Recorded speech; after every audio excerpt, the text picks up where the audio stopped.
India versus New Zealand ম্যাচে এরকম তো বহুত মোমেন্ট এসেছে যেটা আপনার মনে সারা জীবনই থাকবে। সেটা রচিন রবীন্দ্রর ক্যাচ ছাড়া হোক, মোহাম্মদ শামির বোলিং জালবা হোক, বরুণ চক্রবর্তী রচিন রবীন্দ্রকে আউট করা, কুলদীপ যাদবের গুগলিতে কেন উইলিয়ামসনকে আউট করা, জাড্ডুর লাস্ট উইনিং শট, বিরাট কোহলির আউট হয়ে যাওয়া এবং রোহিত শর্মা যে তাবাহিটা শুরু করছিল সেটা, আর সেই শ্রেয়াস আয়ারের সেই ডিপেন্ডেবল পারিটা কে ভুলতে পারবে। এই ফাইনাল ম্যাচটা কিন্তু ফাইনাল ম্যাচের মতোই হয়েছে, যদিও একটা সময় লেগেছিল যে টিম ইন্ডিয়া একতরফা জিতে যাবে, কিন্তু তা হয়নি। সেই জন্য এই ভিডিওতে 5টা মোমেন্ট এরকম বলবো যেটা বহুত মেমোরেবল ছিল। ফাইনাল জিতেছে একদিন হলো, আর আমার মনে হচ্ছে এটা আমার মধ্যে আপনার মধ্যে হ্যাংওভারটা আরো 1 মাস থেকেই যাবে। এই ম্যাচের আমার হিসেবে সবচেয়ে বড় মেমোরেবল মোমেন্টটা হচ্ছে রোহিত শর্মার পারি।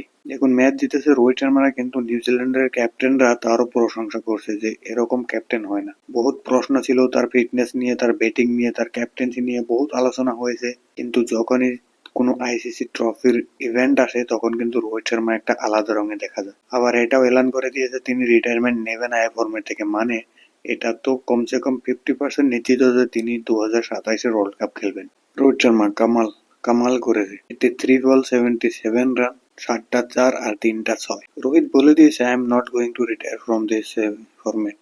রোহিত শর্মা সবকিছু জিতে নিয়েছে, আমার তো এখনো মনেও পড়ছে সবগুলো। চ্যাম্পিয়ন্স ট্রফি, টি-20 world cup, Border Gavaskar trophy, 2টা এশিয়া কাপ ট্রফি, 5টা আইপিএল এর ট্রফি, আরো কি কি আছে আপনারা যদি জানেন কমেন্ট সেকশনে বলুন। 2 নম্বর যে মোমেন্টটা রয়েছে এটার মধ্যে আছে কুলদীপ যাদব। বহুত প্রশ্ন তার থেকে উঠেছিল, কেন 11-এ আছে, কেন স্কোয়াডে আছে, এই নিয়ে বহুত বিতর্ক হয়েছে। কিন্তু ফাইনাল ম্যাচে কিন্তু প্রথম বলে রবীন্দ্র রবীন্দ্রাকে আউট করে তিনি বলে দিয়েছেন আমি কোন লেভেলের।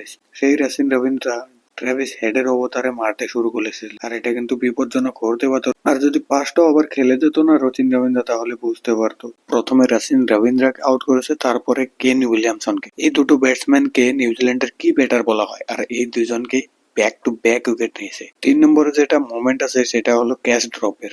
রচিন রবীন্দ্রাকে 2বার ক্যাচ ড্রপ করে। প্রথমটা 28 রানে মোহাম্মদ শামি ড্রপ করেছে এবং 29 রানে শ্রেয়াস আয়ার। আর যেটার জন্য আমরা প্রস্তুত ছিলাম না এরকম একটা বড় মঞ্চের ফাইনালের ম্যাচ। আপনি মনে করুন সেম কাহিনীটা কিন্তু ভারতের সঙ্গে হয়েছিল। রোহিত শর্মার ক্যাচ ছেড়ে দেয় ডেরেল মিচেল এবং গ্লেন ফিলিপস গিলের ক্যাচটা সরে দেয়, কিন্তু তার কিছুক্ষণ পরেই কিন্তু তারও উইকেট চলে যায়। গ্লেন ফিলিপস যেরকম করে ক্যাচ ধরেছে শুভমান গিলের, একদমই অসাধারণ, অদ্ভুত।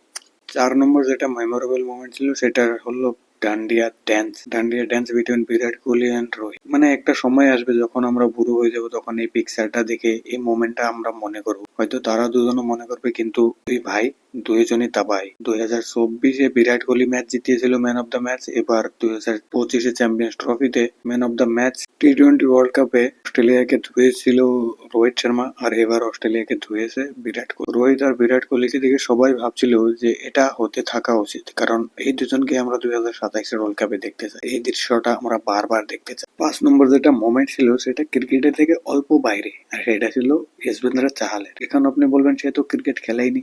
চাহাল বল করলে হয়তো গতি 85 কিলোমিটার, কিন্তু তার মোবাইলের গতি কিন্তু 850 কিলোমিটারও বেশি। এটা আমি বলছি না, সোশ্যাল মিডিয়ায় মানুষ। কিন্তু যখন তাকে একজন মহিলার সঙ্গে দেখা গিয়েছে একসাথে বসে ক্রিকেট ম্যাচ দেখা, তখন কিন্তু সোশ্যাল মিডিয়াতে আলোচনা এ নিয়ে শুরু হয়ে গিয়ে মানুষ তো ভেবেছিল যশবেন্দ্র চাহাল ঘরে বসে কাঁদবে, কিন্তু এখানে তো এসে দেখ কত মানুষ বলছে কাপল বাপল হবে, প্রেমিকা হবে, কিন্তু কতজনে বলছে আবার বন্ধু বন্ধু হবে, কি জানি। তো এর মধ্যে আপনার কোন মোমেন্টটা বেশি পছন্দ লেগেছে প্লিজ কমেন্ট করে জানান।